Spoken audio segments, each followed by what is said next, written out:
الحمد لله الذي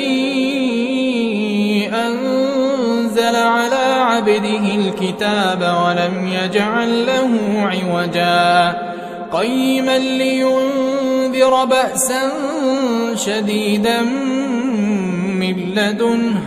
ويبشر المؤمنين الذين يعملون الصالحات أن لهم أجرا حسنا ماكثين فيه أبدا وينذر الذين قالوا اتخذ الله ولدا ما لهم به من علم ولا لآبائهم كبرت كلمة تخرج من أفواههم إن يقولون إلا كذبا فلعلك باخع نفسك على آثارهم إن لم يؤمنوا بهذا الحديث أسفا إنا جعلنا ما على الأرض زينة لها لنبلوهم أيهم أحسن عملا وإنا لجاعلون ما عليها صعيدا جرزا أم حسبت أن أصحاب الكهف والرقيم كانوا من آياتنا عجبا إذ أوى الفتية إلى الكهف فقالوا ربنا آتنا من لدنك رحمة وهيئ لنا من أمرنا رشدا فضربنا على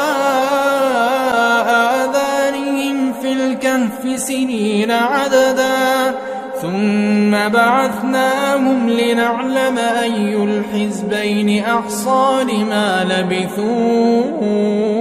أمدا نحن نقص عليك نبأهم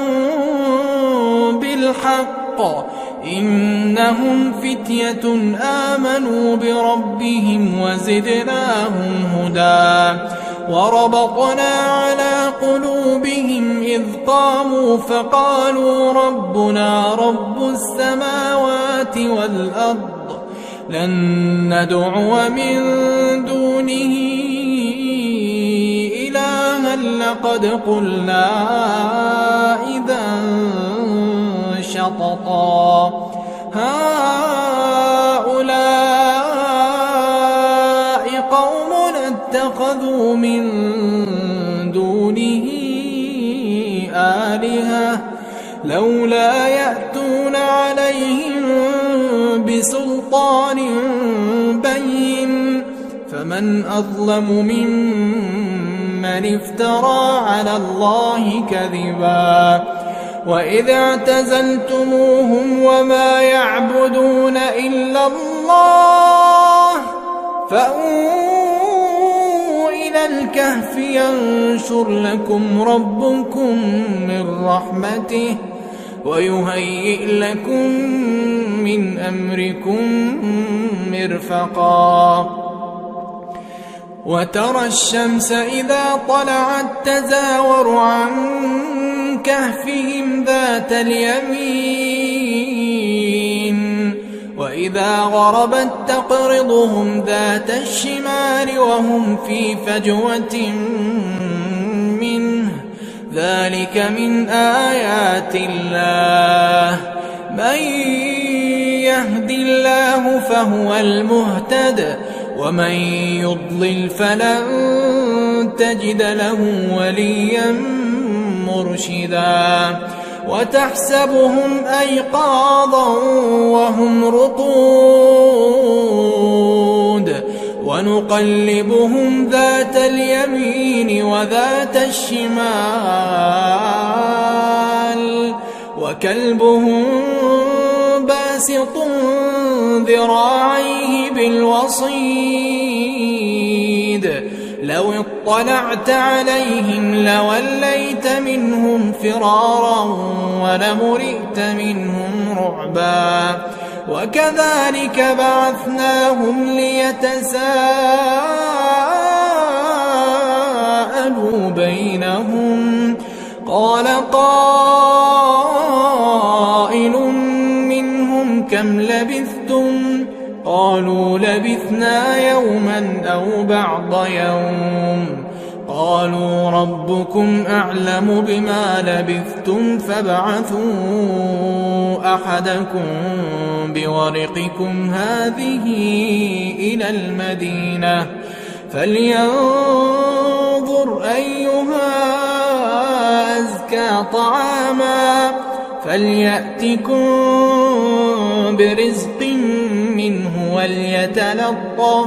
وليتلطف ولا يشعرن بكم أحدا. إنهم إن يظهروا عليكم يرجموكم أو يعيدوكم في ملتهم ولن تفلحوا إذا أبدا. وكذلك أعثرنا عليهم ليعلموا أن وعد الله حق وأن الساعة لا ريب فيها إذ يتنازعون بينهم أمرهم فقالوا ابنوا عليهم بنيانا ربهم أعلم بهم. قال الذين غلبوا على أمرهم لنتخذن عليهم مسجدا. سيقولون ثلاثة رابعهم كلبهم ويقولون خمسة سادسهم كلبهم رجما بالغيب ويقولون سبعة وثامنهم كلبهم قل ربي أعلم بعدتهم ما يعلمهم إلا قليل فلا تمار فيهم إلا مراء ظاهرا ولا تستفت فيهم منهم أحدا. ولا تقولن لشيء إني فاعل ذلك غدا إلا أن يشاء الله. واذكر ربك إذا نسيت وقل عسى أن يهديني ربي لأقرب من هذا رشدا. ولبثوا في كهفهم 300 سنين وازدادوا 9 قل الله أعلم بما لبثوا له غيب السماوات والأرض أبصر به وأسمع ما لهم من دونه من ولي ولا يشرك في حكمه أحدا. واتل ما أوحي إليك من كتاب ربك لا مبدل لكلماته ولن تجد من دونه ملتحدا. واصبر نفسك مع الذين يدعون ربهم بالغداة والعشي يريدون وجهه ولا تعد عيناك عنهم تريد زينة الحياة الدنيا ولا تطع من أغفلنا قلبه عن ذكرنا واتبع هواه وكان أمره فرطا. وقل الحق من ربكم فمن شاء فليؤمن ومن شاء فليكفر. إنا أعتدنا للظالمين نارا أحاط بهم سرادقها وإن يستغيثوا يغاثوا بماء كالمهل يشوي الوجوه بئس الشراب وساءت مرتفقا. إن الذين آمنوا وعملوا الصالحات الصالحات إنا لا نضيع أجر من أحسن عملا أولئك لهم جنات عدن تجري من تحتهم الأنهار يحلون فيها من أساور من ذهب ويلبسون ثيابا خضرا من سندس واستبرق متكئين فيها على الأرائك نعم الثواب وحسنت مرتفقا واضرب لهم مثلا الرجلين جعلنا لأحدهما جنتين من أعناب وحففناهما بنخل وجعلنا بينهما زرعا كلتا الجنتين آتت أكلها ولم تظلم منه شيئا وفجرنا خلالهما نهرا وكان له ثمر فقال لصاحبه وهو يحاوره أنا أكثر منك مالا وأعز نفرا ودخل جنته وهو ظالم لنفسه قال ما أظن أن تبيد هذه أبدا وما أظن الساعة قائمة ولئن رددت إلى ربي لأجدن خيرا منها منقلبا قال له صاحبه وهو يحاوره أكفرت بالذي خلقك من تراب ثم من نطفة ثم سواك رجلا لكن هو الله ربي ولا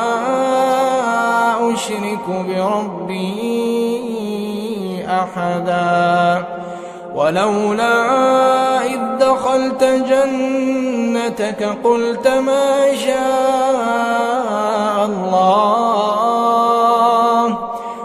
ما شاء الله لا قوة إلا بالله إن ترني أنا أقل منك مالا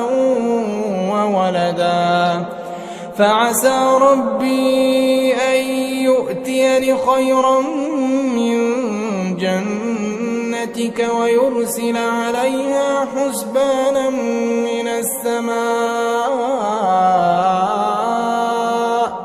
فتصبح صعيدا زلقا أو يصبح ماؤها غورا فلن تستطيع له طلبا وأحيط بثمره فأصبح يقلب كفيه على ما أنفق فيها وهي خاوية على عروشها ويقول يا ليتني لم أشرك بربي أحدا ولم تكن له فئة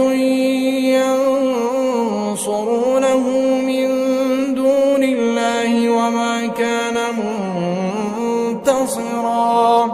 هنالك الولاية لله الحق هو خير ثوابا وخير عقبا واضرب لهم مثل الحياة الدنيا كماء إن أنزلناه من السماء فاختلط به نبات الأرض فأصبح هشيما تذروه الرياح وكان الله على كل شيء مقتدرا المال والبنون زينة الحياة الدنيا الصالحات خير عند ربك ثوابا وخير أملا ويوم نسير الجبال وترى الأرض بارزة وحشرناهم فلم نغادر منهم أحدا وعرضوا على ربك صفا لقد جئتمونا كما خلقناكم أول مرة بل زعمتم أن لن نجعل لكم موعدا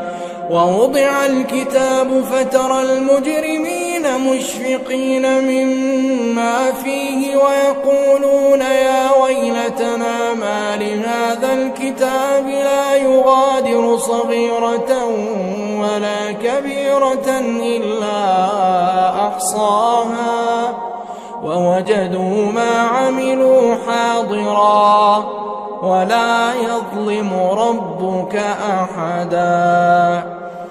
وإذ قلنا للملائكة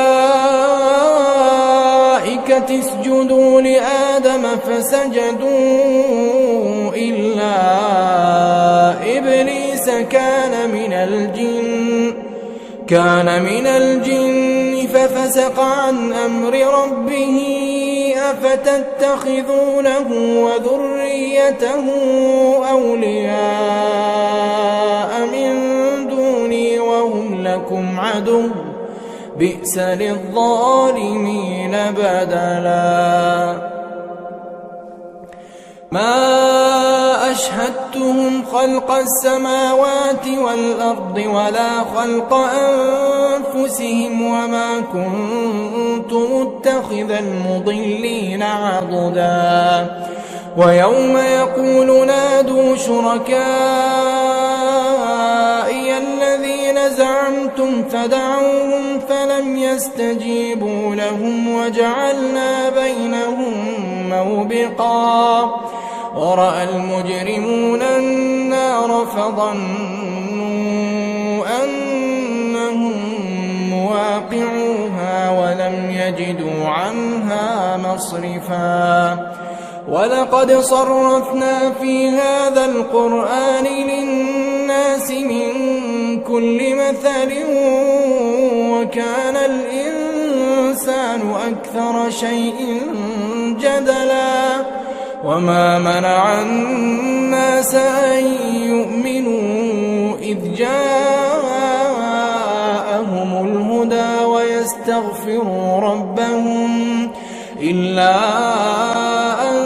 تأتيهم سنة الأولين أو يأتيهم العذاب قبلا وما نرسل المرسلين إلا مبشرين ومنذرين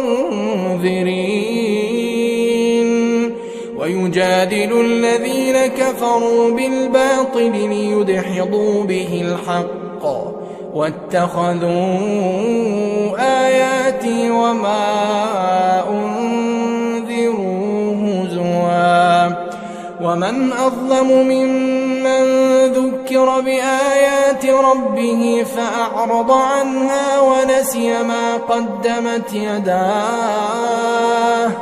إنا جعلنا على قلوبهم أكنة أن يفقهوه وفي آذانهم وقرا وإن تدعهم إلى الهدى فلن يهتدوا إذا أبدا وربك الغفور ذو الرحمة لو يؤاخذهم بما كسبوا لعجل لهم العذاب بل لهم موعد لن يجدوا من دونه موئلا وتلك القرى أهلكناهم لما ظلموا وجعلنا لمهلكهم موعدا وإذ قال موسى لفتاه لا أبرح حتى أبلغ مجمع البحرين أو أمضي حقبا فلما بلغا مجمع بينهما نسيا حوتهما فاتخذ سبيله في البحر سربا فلما جاوزا قال لفتاه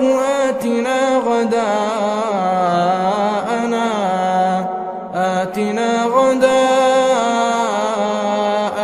لقد لقينا من سفرنا هذا نصبا قال أرأيت إذ أوينا إلى الصخرة فإني نسيت الحوت وما أنسانيه إلا الشيطان أن أذكره واتخذ سبيله في البحر عجبا قال ذلك ما كنا نبغي فارتدا على آثارهما قصصا فوجدا عبدا من عبادنا آتيناه رحمة من عندنا وعلمناه من لدنا علما قال له موسى هل أتبعك على أن تعلمني مما علمت رشدا قال إنك لن تستطيع معي صبرا وكيف تصبر على ما لم تحط به خبرا قال ستجدني إن شاء الله صابرا ولا أعصي لك أمرا قال فإن اتبعتني فلا تسألني عن شيء حتى أحدث لك منه ذكرا فانطلقا حتى إذا ركبا في السفينة خرقها قال أخرقتها لتغرق أهلها لقد جئت شيئا إمرا قال ألم أقل إنك لن تستطيع معي صبرا قال لا تؤاخذني بما نسيت ولا ترهقني من أمري عسرا فانطلقا حتى إذا لقيا غلاما فقتله قال أقتلت نفسا زكية بغير نفس لقد جئت شيئا نكرا قال ألم أقل لك إنك لن تستطيع معي صبرا قال إن سألتك عن شيء بعدها فلا تصاحبني قد بلغت من لدني عذرا فانطلقا حتى إذا أتيا أهل قرية استطعما أهلها فأبوا أن يضيفوهما فوجدا فيها جدارا يريد أن ينقض فأقامه قال لو شئت لاتخذت عليه أجرا قال هذا فراق بيني وبينك سأنبئك بتأويل ما لم تستطع عليه صبرا أما السفينة فكانت لمساكين يعملون في البحر فأردت أن أعيبها وكان وراءهم ملك يأخذ كل سفينة غصبا وأما الغلام فكان أبواه مؤمنين فخشينا أن يرهقهما طغيانا وكفرا فأردنا أن يبدلهما ربهما خيرا منه زكاة وأقرب رحما وأما الجدار فكان لغلامين يتيمين في المدينة وكان تحته كنز لهما وكان أبوهما كلاهما صالحا فأراد ربك أن يبلغا أشدهما ويستخرجا كنزهما رحمة من ربك وما فعلته عن أمري ذلك تأويل ما لم تسطع عليه صبرا ويسألونك عن ذي القرنين قل سأتلو عليكم منه ذكرا إنا مكنا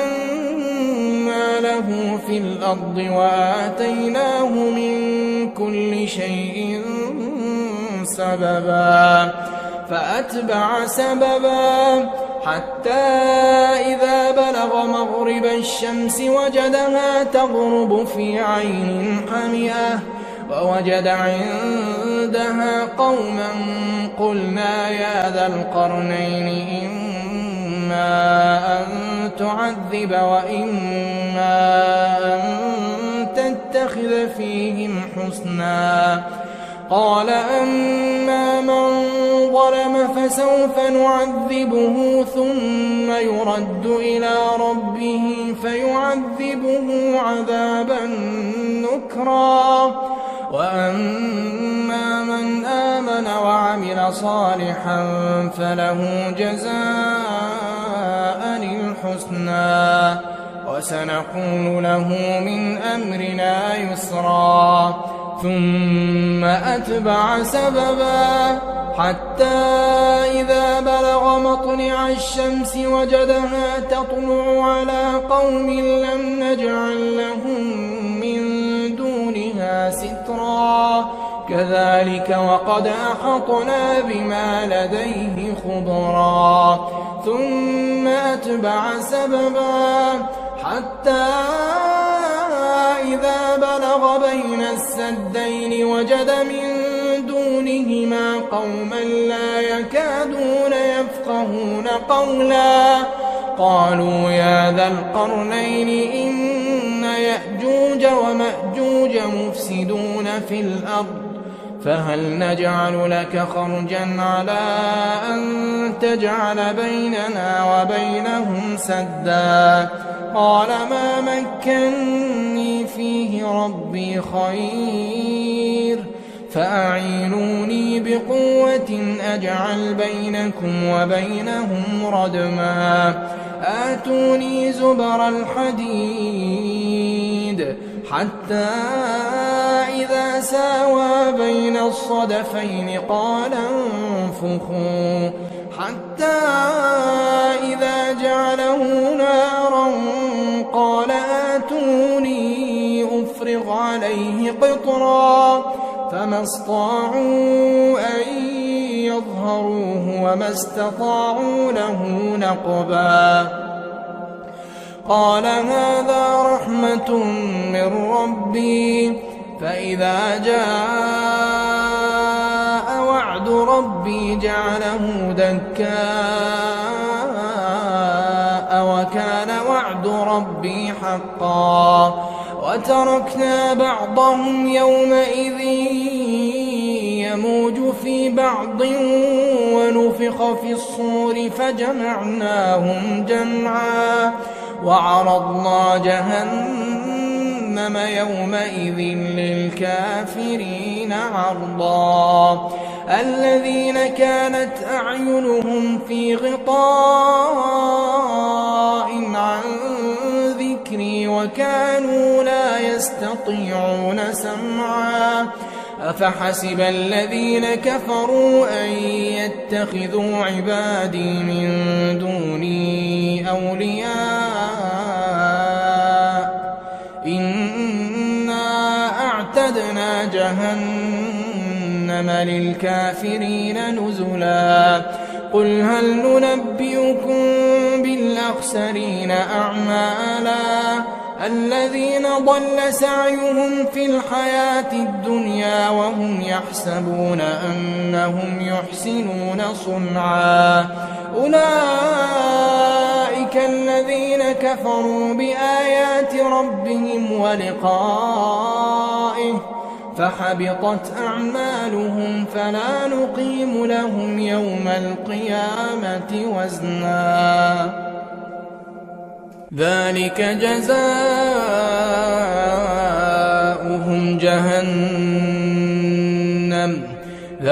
جزاؤهم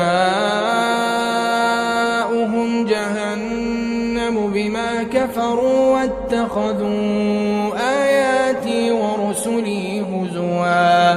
إن الذين آمنوا وعملوا الصالحات كانت لهم جنات الفردوس نزلا خالدين فيها لا يبغون عنها حولا قل لو كان البحر مدادا لكلمات ربي لنفد البحر قبل أن تنفد كلمات ربي ولو جئنا بمثله مددا قل إنما أنا بشر مثلكم يوحى إلي أنما إلهكم إله واحد فمن كان يرجو لقاء ربه فليعمل عملا